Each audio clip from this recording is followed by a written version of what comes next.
Hello, night dwellers. Welcome to the Dark Unknown.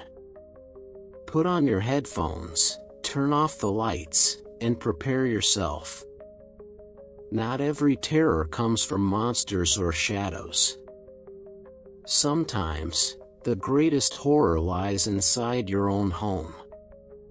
In a familiar smile, in a loving gaze, or in a touch that hides obsession, control, and even death. Tonight, you will hear 5 real and disturbing stories of relationships that turned into true nightmares. Story 1: Eric and Mrs. Marcia. Eric was always a curious young man. A little shy, but eager to explore mysteries.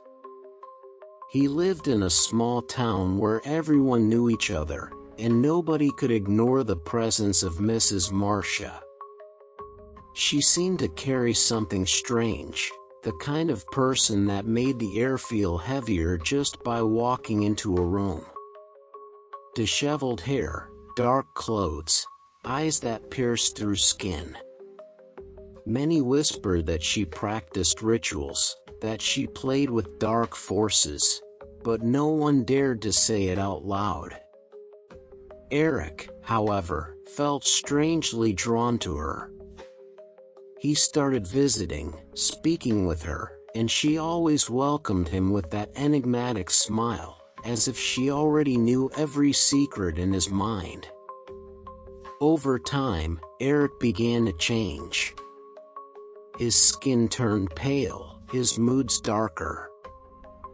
He wandered at night, as if answering an invisible call.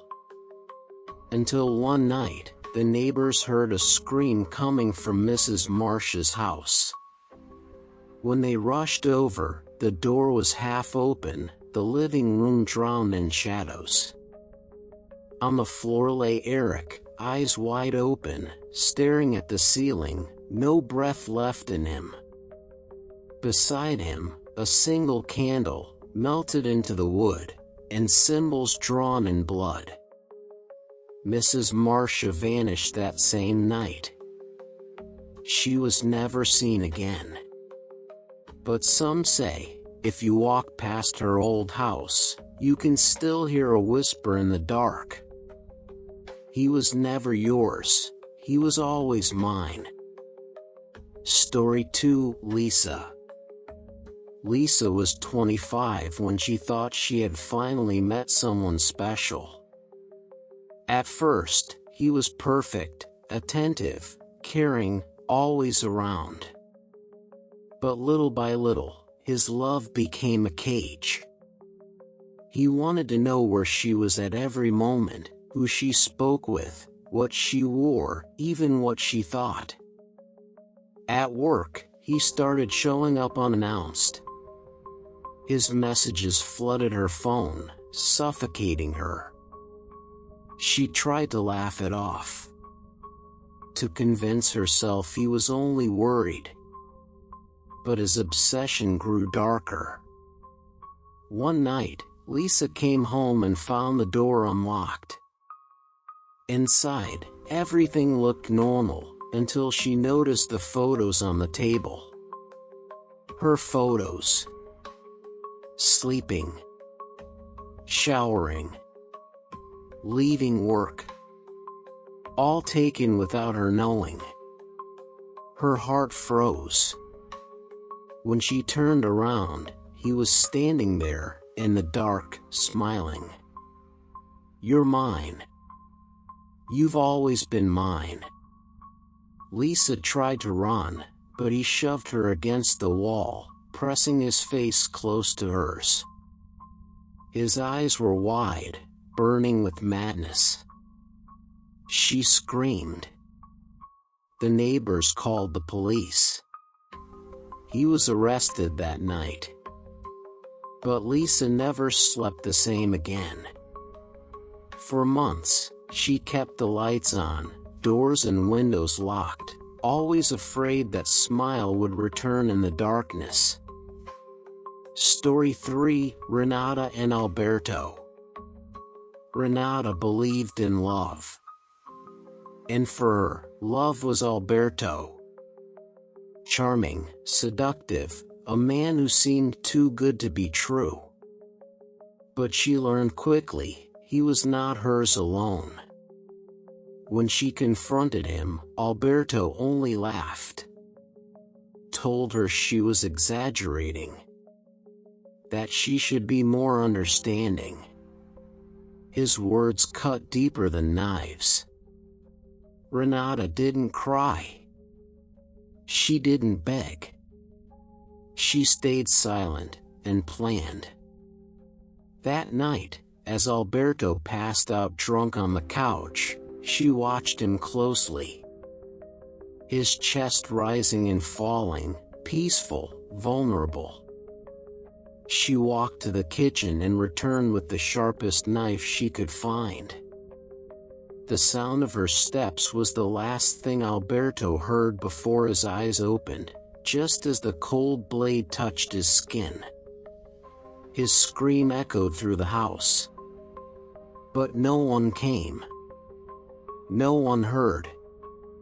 By morning, when the neighbors knocked, the house was silent.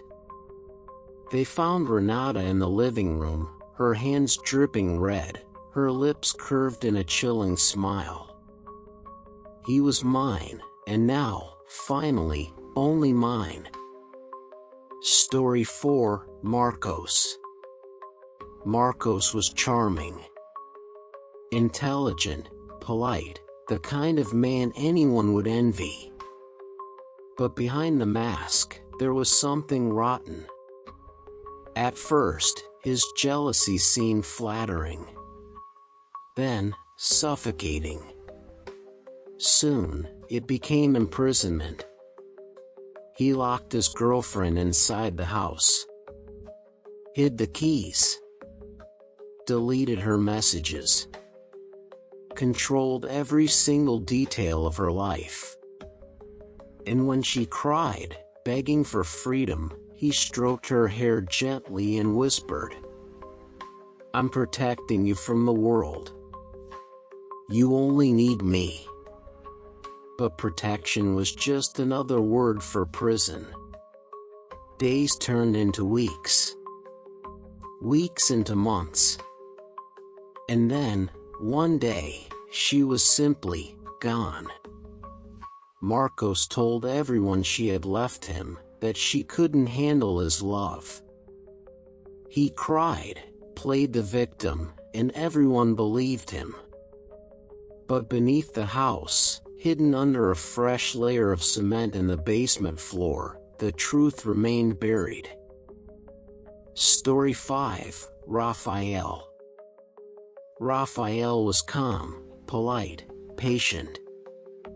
When the relationship ended, he nodded and said he understood. That he only wanted her happiness. But inside, his obsession never died. He created fake profiles, tracked her online. Appeared at places she went, but never spoke. Just watched, from the shadows. One night, she woke with a terrible feeling. Someone was watching her. She walked to the window, pulled the curtain back, and froze. A tall figure stood outside. Motionless. Staring straight at her window. Her heart pounded. She shut the curtain, turned off the light, and sat awake until sunrise. In the morning, she found an envelope at her door.